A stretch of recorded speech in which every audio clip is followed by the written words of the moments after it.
Hello East Africa, my name is Sir Karimoni and this is Africa Rising Star. Leo nimekuja kuangazia ripoti ambayo imeweza kupostiwa pale kwenye mtandao wa TikTok. Na jamaa anajulikana kama Kenyan Prince. Aliweza kufuka pale kwenye mbonda akaingia ande kule 255 ama ukipenda Tanzania. And guess what? Kenyan Prince ameamua kwa colonize wa Tanzania. Kwa sababu gani? Yaani jamaa ameingia pale kwenye beach.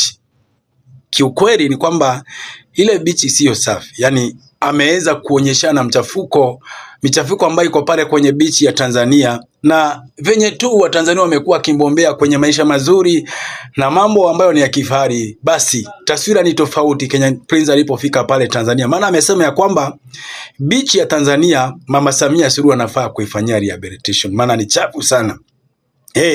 Yani lazima watu waweze kuingia kwenye maandamano pale Tanzania. Kwa sababu gani? Serikali ya Mama Samia Suluhu imekataa kutilia mkazo ama kutilia maanani lile jambo la kuleta usafi pale kwenye beach. So Kenyan Prince now is trending in Tanzania kwa sababu ya kumkosoa Mama Samia Suluhu.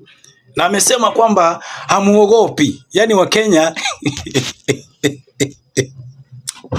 mshaingia kwenye bedroom ya mtu unasema sikuogopi, lazima ufanye usafi mahali hapa. Jamaa amefuka mbonda, na sio hivyo tu, bali amefuka hadi mipaka.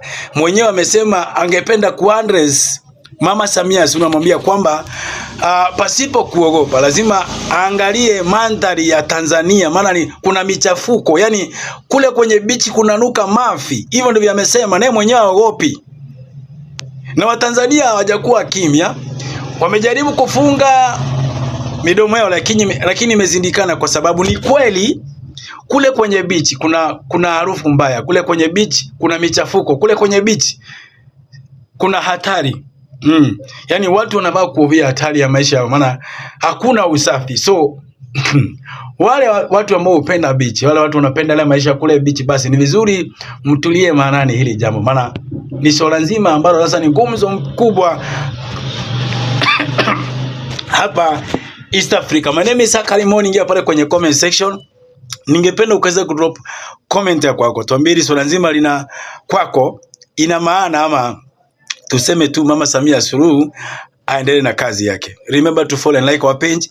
This is Africa Rising Star.